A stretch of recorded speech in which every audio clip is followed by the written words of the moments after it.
देख रहे हैं एससीएस न्यूज और मैं हूं कमलेंद्र झा। कार्यक्रम में कहिए नेताजी, और इस कार्यक्रम में आज हमारे साथ एक नए मेहमान के रूप में उपस्थित हैं दरभंगा के पूर्व मेयर और वार्ड नंबर 45 से प्रत्याशी अजय पासवान। तो सबसे पहले इनका स्वागत करते हैं और उसके बाद सवालों का सिलसिला शुरू करते हैं। अजय जी, पहले तो आपका बहुत बहुत स्वागत है एससीएस में। आप लोगों को बहुत धन्यवाद जो आप लोग आज मेरा इंटरव्यू ले रहे हैं, इसके लिए मैं एससीएस को धन्यवाद देता हूँ।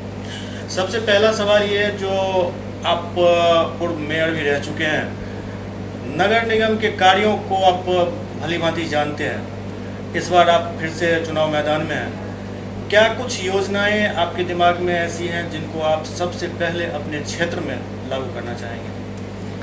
देखिए, ढेरों सारी समस्याएं हैं और समस्याएं निरंतर बनी रहती है और हमारे वार्ड में प्रमुख रूप से नाले की समस्या है, पानी की निकासी की व्यवस्था नहीं है, वो एक समस्या निरंतर बनी हुई है। इसके लिए हम प्रयासरत हैं इस पंचवर्षीय में उस संबंध में कुछ कार्य कर सकें। गंदगी भी एक प्रमुख समस्या है, इस वैसे तो पूरे निगम क्षेत्र में ही है, लेकिन इस वार्ड में गंदगी जो है वो सही समय पर कचरे का उठाव नहीं हो पा रहा है। ऐसा नहीं कि सही समय पर उठाव नहीं हो पाता है, लोग यत्र तत्र कूड़े का ये कर देते हैं, लेकिन अगर सही जगह पर जहाँ पर स्थल चिन्हित किया हुआ है उस जगह पर फेंकते हैं तो हमारे कर्मचारी उसे सही समय पर उठाव करते हैं। बड़े बड़े शहरों की तरह डोर टू डोर कचरा उठाव की व्यवस्था आप अगले इसमें मतलब आप जब पार्षद बनेंगे तो ये कोशिश करेंगे जो डोर टू डोर उठाव कचरे का? इस संबंध में मैं कहा कि मैं जब महापौर था तो मैंने इसकी शुरुआत की थी और ETZ के माध्यम से शहर में पूरे वार्ड में यह कार्यक्रम चला था, लेकिन कुछ राजनीतिक साजिश के तहत इसे लागू नहीं किया गया और उसे भगा दिया गया और इसी का परिणाम हुआ कि मैं महापौर पद से भी हट गया और जो नए महापौर बने उनके द्वारा ETZ का जो भी ये था वो खत्म कर दिया गया और इसकी शुरुआत हमने कर रखा था। अब पुनः चूँकि अब महिलाएं महापौर के दौर में हैं, मैं शुभकामना देता हूँ जिस प्रकार से महिलाएं अपने घर को सजाती और संवारती हैं, उसी प्रकार से इस वार्ड को और शहर को सजाएंगी और संवारेंगी और उम्मीद करता हूं कि उनके द्वारा जो है ठोस पहल इन चीज़ों के लिए उठाया जाएगा। डंपिंग ग्राउंड अभी तक निगम के पास नहीं है, जिसके कारण कचरा उठाव में परेशानी हो रही है और जो कहीं कचरा कर्मचारी फेंकने जाता है उसको फजीहत झेलनी पड़ती है। देखिए, ऐसा नहीं कि शहर के अगल बगल में ज़मीन नहीं उपलब्ध है। मैं अपने समय काल में भी इन चीज़ों पर काम किया था और कुछ ज़मीनें उपलब्ध भी हुई थी, लेकिन इतने सारे लोग हैं कि विभिन्न तरह की बातें होती रहती है। विभिन्न तरह की बातें होने के कारण जो है सो इसमें आरोप प्रत्यारोप लगा और इसके वजह से ज़मीन का खरीद बिक्री नहीं हो सका और वर्तमान 5.5 साल महापौर रहे, उनके कार्यकाल में भी यह कार्य नहीं संपन्न हो सका। मुझे इस समझ से परे लगता है कि आखिर ऐसा क्यों नहीं हो सका। यह बहुत ही दुखद है, जबकि ज़मीन के लिए राशि पड़ी हुई है और हमने अपने समय काल में अपने पदाधिकारियों से भी बात किया था, जिला प्रशासन के लोगों से बात किया था, उन लोगों ने सहयोग का वादा किया था, लेकिन इन लोगों के द्वारा जो है सो नहीं किया गया, जो कि दुखद है। उम्मीद करते हैं कि आने वाले भविष्य में इस पर कार्य होगा। शिक्षा की व्यवस्था जो है अभी मौजूदा दौर में, इसमें प्राइवेट स्कूलों पर तो सबका ध्यान रहता है, चूँकि वहाँ वो प्राइवेट है, निजी है। सरकारी स्कूलों में सही शिक्षा व्यवस्था नहीं रहने के कारण गरीब लोगों को शिक्षा दिलाने में प्रॉब्लम हो रही है। देखिए, हर एक कार्य के लिए पार्षद ही जिम्मेवार नहीं होते हैं। सारे लोगों का विभाग तय है कि किसको क्या करना है और इसके लिए DO ऑफिस है, उन लोगों का ये है। हम लोगों का सिर्फ यही है कि अगर हम लोग के वार्ड में कोई स्कूल इत्यादि है तो उसको देख रेख करना और बच्चे स्कूल जाए, इसका हम लोग सुचारू ढंग से ये करते हैं। और शिक्षकों का भी मतलब ये होता है कि बच्चे को सही ढंग से पढ़ाई लिखाई करवा सके, क्योंकि सरकारी स्कूल की स्थिति आज के दिन भी बहुत ही दयनीय है। सिर्फ मिड डे मील खाने के लिए बच्चे जाते हैं और मिड डे खाने के बाद सब गायब हो जाते हैं। तो इन चीज़ों पर थोड़ा सा जागरूकता फैलाना होगा। जब तक जागरूकता समाज के लोगों में, शिक्षकों में और पदाधिकारियों में नहीं आएगा, संभव नहीं है कि बच्चे सही समय पर सही ढंग से पढ़ाई कर सकें। एक समस्या उन स्कूल के शिक्षकों के साथ भी है जो आपके ज़माने में जब आप कुछ शैतानी करते होंगे अपने बचपन में, तो स्कूल में भी पिटाई लगती होगी और घर पर इस फिराक में रहते होंगे जो गार्जियन को पता न चले। आज परिस्थिति उल्टी है। आज यदि स्कूल में कोई शिक्षक किसी बच्चे के साथ कुछ पिटाई कर दे या कोई कड़ी बात में बात कर ले तो गार्जियन खुद लड़ने चले जाते हैं स्कूल में।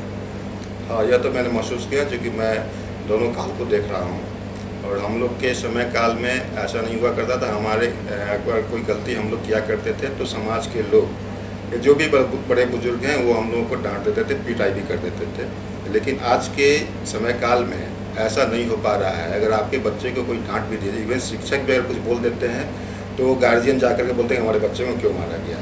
तो ये मुझे समझ में नहीं आया कि ऐसा क्यों होता है, जबकि मैं इन चीज़ों से परे हूँ। अगर मेरे बच्चे को किसी ने कोई गलती की है और कोई कुछ डांटता है तो मैं उसे करता हूँ कि नहीं भाई आपकी की गलती होगी, इस वजह से आपको के साथ जो है इस तरह का सुनना पड़ा है। तो ये अब गार्जियन को, अभिभावकों को सोचना पड़ेगा, क्योंकि उस समय काल में भी लोग डॉक्टर, इंजीनियर, IAS हुआ करते थे और आज के डेट में भी हो रहे हैं। लेकिन कहीं ना कहीं मुझे लगता है कि हमारे जो सोशल मीडियाज इत्यादि है, टीवी वगैरह हो गया, उन समय काल में टीवी वगैरह बहुत कम लोग देखा करते थे, सिर्फ DD चैनल हुआ करता था। तो इस सब का ही प्रभाव जो है सो अभिभावकों पर और बच्चों पर पड़ रहा है। आप सोशल मीडिया पर काफ़ी एक्टिव रहते हैं, क्या लगता है इस बार के चुनाव में सोशल मीडिया फ़ायदेमंद मंच साबित हो रहा है? जी, काफ़ी फ़ायदेमंद साबित हो रहा है, क्योंकि अब एक वार्ड से ढेरों लोग के पास में व्हाट्सएप इत्यादि है, फेसबुक इत्यादि है, और अपनी बात को कहने का एक मंच मिलता है और खुल करके लोग बोल पाते हैं। जो बात आप लोगों के समक्ष में नहीं बोल पाते हैं वो जो है सो हम लोग सोशल मीडिया के माध्यम से अपनी बात को रखते हैं। खासकर यदि सोशल मीडिया की बात की जाए तो आप शायद उस ज़माने से एक्टिव हैं जिस ज़माने में दिल्ली के नेता भी एक्टिव सही ढंग से नहीं हो पाते थे। उस टाइम में आप दरभंगा में एक्टिव रहा करते थे। देखिए, चूँकि मैं महापौर के रूप में था और मैं टेक्नोक्रेट्स भी हूँ, और तो उसका लाभ मुझे मिलता रहा है और मुझे इन चीज़ों के बारे में जानकारी बहुत पहले से, मैं ईगरनेस भी रहता हूँ कि मुझे नई नई चीज़ें सीखने का शौक़ भी है। छोटे हों बड़े हों, सारे लोगों से मैं सीखता रहता हूँ। और उसी के तहत जो है सो उस समय में तत्काल आया था फेसबुक, तो मैंने एक फेसबुक की शुरुआत किया और उसमें मैंने जो भी कुछ पोस्ट कर सका, जो भी मेरे समझ में आया मैंने पोस्ट किया। और उसके माध्यम से ग्रेजुअली धीरे धीरे मैंने देखा कि दरभंगा में बहुत सारे लोग जैसे और परिचित होते चले गए। जब मैं बेंगलोर में पढ़ा करता था तो 20 साल 25 साल हो गए मेरे छोड़े हुए, लेकिन आज के डेट में मेरे साथ ढेरों सारे लोग, सारे मित्र आज मेरे फेसबुक फ्रेंड हैं और सारे लोगों से हमारी बातचीत होती रहती है। बुजुर्गों के लिए मतलब आप खुद बुजुर्गों की सेवा में एक्टिव रहते हैं। कभी पिछले दिन मैंने देखा था जो आपके पिताजी भी कुछ बीमार थे, आप काफ़ी उसमें लगे हुए थे। जो सेवा सरकार की तरफ से बुजुर्गों के लिए दी जा रही है, जैसे पेंशन योजना है, वो सब सही ढंग से ज़रूरतमंदों को अभी भी नहीं मिल रहा है। तो इसमें क्या कुछ आप सुधार करना चाहेंगे? देखिए, सारा कुछ डिपेंड अपॉन द प्रशासन के लोगों पर डिपेंड करता है। हम लोगों का पूरा ये रहता है जो कि सारे लोगों को यह सुविधा मिले, चाहे वो वृद्धा पेंशन हो या विधवा पेंशन हो, लक्ष्मीबाई पेंशन हो, निःशक्ता पेंशन हो। इन चीज़ों के लिए हम लोग भरसक प्रयास करते हैं। इवन मैं बता दूं कि मैं अपने वार्ड में जितने लोगों का भी हमने किया है, जबकि कहूँगा कि इन चीज़ों के लिए कुछ राशि भी देनी पड़ती है, तो हमने अपने जनताओं से, लाभकारी लोगों से एक भी पैसा का मैंने ये नहीं किया और स्वतः मैंने अपने ताकत से, अपने फोर्स से उन लोगों को लाभ दिलाने का काम किया है। अभी जो हालात हैं चुनाव के, उसमें लोग बड़ी बड़ी बातें कर रहे हैं, बड़े बड़े अपने घोषणाओं को जनता के सामने रख रहे हैं, लेकिन क्या लगता है जो कुछ ऐसे भी लोग आपको दिख रहे हैं जो सिर्फ दिखावा के लिए ये सब कर रहे हैं और राजनीतिक बयानबाजी कुछ अलग ही मंच पर चल रही है, खासकर यदि मेयर पद की बात की जाए? देखिए, पहले तो यह है कि मेयर पद सेकेंडरी चीज़ है। सबसे पहले प्राथमिकता हम लोग यह होनी चाहिए कि हम लोग पहले यहाँ से वार्ड पार्षद बने, चूँकि अभी 344 के आसपास में हम लोग कैंडिडेट खड़े हैं। 344 में से 48 जीतेंगे, 48 माला पहनेंगे। उसमें से जो भी महिलाएं आएंगी, मुझे लगता है कि 24 से ज़्यादा महिलाएं इस बार जीत करके आने वाली हैं और उन्हीं 24 में से महापौर बनना है। तो उन लोगों के बनने के पश्चात ही इन चीज़ों को देखा जाएगा। और जो भी राजनीतिक बयानबाजियाँ होती है वो तो मतलब जीतने के बाद ही उपरांत होनी चाहिए, न कि आज होनी चाहिए कि मैं ये कर लूँगा, मैं ये कर दूँगा, मैं महापौर का दावेदार हूँ, ऐसा है। फर्स्ट ऑफ ऑल आप अपना फर्स्ट सीढ़ी ये करें, चढ़ें, उसके बाद से सेकंड सीढ़ी की चर्चाएं होनी चाहिए थी। अब जबकि चुनाव में बहुत कम समय बच गए हैं, ऐसे में आप क्षेत्र में जब जनसंपर्क के लिए निकलते हैं तो लोगों का कैसा रिस्पॉन्स मिल रहा है? देखिए, मैं अपने वार्ड में 10 वर्षों से इस पद पर रहा हूँ और मैं 10 वर्षों में हर एक व्यक्ति के साथ मेरा जो स्वभाव रहा है, अपने स्वभाव के अनुकूल सारे लोगों को सम्मान दिया है और मैं उसी सम्मान के साथ पुनः मैं अब इस वार्ड से खड़ा हुआ हूँ। और जिन लोगों ने भी मेरे पास में किसी भी कार्य के लिए आया, मैं उसे निराश नहीं किया हूँ। और मैंने भरसक अपने स्तर से जितना भी संभव हो सका मैंने कार्य किया है, और इसी उम्मीद में कि मैंने कुछ अपने वार्ड के लिए किया है, अपने लोगों के लिए किया है, और उम्मीद करता हूं कि उन लोग मुझे पुनः यहां से जीत करके निगम का पार्षद बनाएंगे। अंत में आप अपने क्षेत्र की जनता से क्या अपील करना चाहेंगे?